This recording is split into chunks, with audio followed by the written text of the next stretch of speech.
It all started with a dinner invitation, a seemingly ordinary gesture that turned into an evening I'll never forget. I'm B, married to Jake, a dedicated software engineer at a fast-paced tech startup in Vancouver. Jake pours his heart into his work, often burning the midnight oil to perfect his code. His talent and drive caught the eye of his boss, Rex, a man in his early 50s who exudes quiet authority. With his salt and pepper hair and piercing blue eyes, Rex has an almost commanding presence, softened by a warm, disarming smile. Jake spoke of him with reverence, so when we were invited to dine at Rex's home with his husband, Tim, I was curious to meet the man shaping my husband's career. That evening, I slipped into a sleek burgundy dress, perfect for Vancouver's crisp autumn air, and paired it with delicate gold earrings. Jake was visibly nervous, adjusting his tie repeatedly as we drove through the leafy streets of West Vancouver. I squeezed his hand, offering a smile. "You've got this, Jake. Rex clearly values you. Tonight will be fine." Rex's home was a stunning modern villa, its floor-to-ceiling windows offering a breathtaking view of English Bay's shimmering waters. The interior was elegant yet understated, with soft chandelier light casting a warm glow. Rex greeted us with a firm, friendly handshake. "B, it's a pleasure to finally meet you," he said, his voice smooth and deliberate. "Jake's told me so much about you." The dining room was a vision of sophistication. A long oak table set with crystal glasses and a vibrant centerpiece of autumnal dahlias. I was surprised when Rex explained that Tim, his husband, couldn't join us due to an urgent work commitment, a last-minute board meeting across town. "I hope you'll still enjoy the evening," Rex said, pouring a rich Okanagan Valley Pinot Noir into our glasses. His tone carried a faint trace of disappointment, but he quickly masked it with a charming smile. Dinner began with easy conversation. The menu was a fusion of Canadian classics and global flair: maple-glazed salmon, roasted root vegetables, and Nanaimo bars for dessert.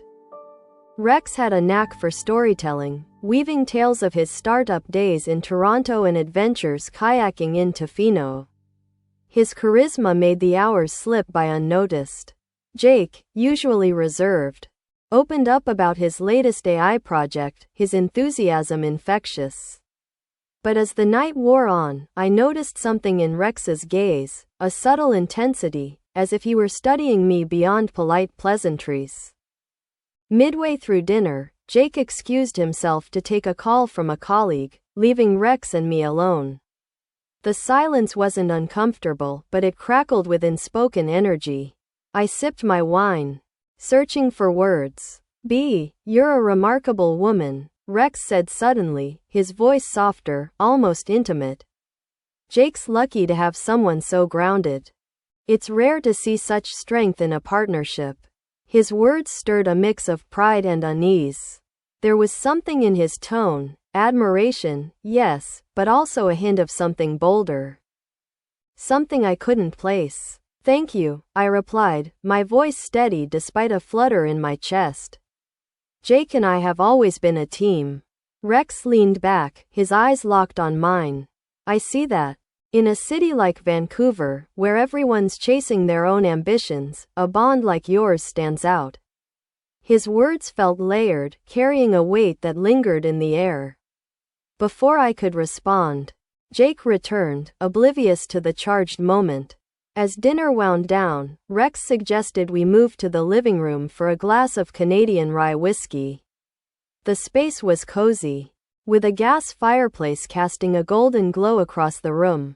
Jake, loosened by the wine, began reminiscing about our early days together, how we'd scrape by in a tiny Kitsilano apartment, dreaming of a better future. His laughter filled the room, but Rex's attention seemed to drift toward me, his gaze lingering longer than necessary. When Jake stepped out again, this time to use the bathroom, Rex seized the moment. "B," he said, his voice low and deliberate, "I hope you know how much Jake admires you." It's clear in everything he does, and honestly, I can see why. His words caught me off guard, teetering on the edge of professional courtesy and something more personal.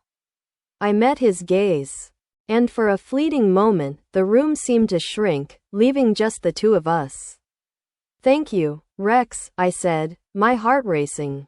"That means a lot." Then, in a move that shocked me, Rex reached across the small table between us, his hand brushing mine as he adjusted a coaster. The touch was brief, deliberate, and electric, sending a jolt through me. "You're not just Jake's strength, B," he said, his voice barely above a whisper. "You're a force in your own right. Don't let anyone, Jake included, make you forget that."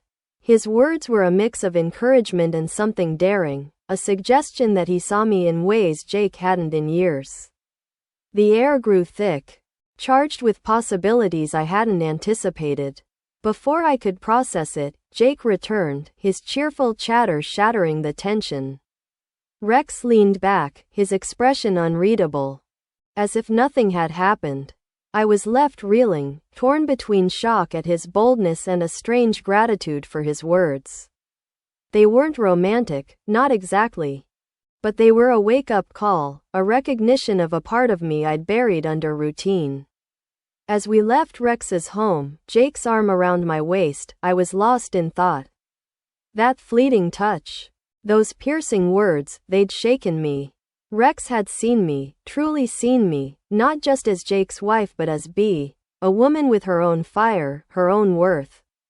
It wasn't about attraction. It was about being acknowledged in a way I hadn't felt in years. On the drive home, Jake hummed a Gordon Lightfoot tune, the city lights of Vancouver blurring past. I stared out the window, replaying the evening. Rex's gesture, bold, unexpected, and fleeting, had changed something in me. It didn't threaten my love for Jake, but it forced me to confront a truth. I'd let parts of myself fade in the shadow of our marriage. That night, I realized I was more than a wife, more than a supporter. I was B, a woman with dreams and strength, ready to reclaim her place in the world.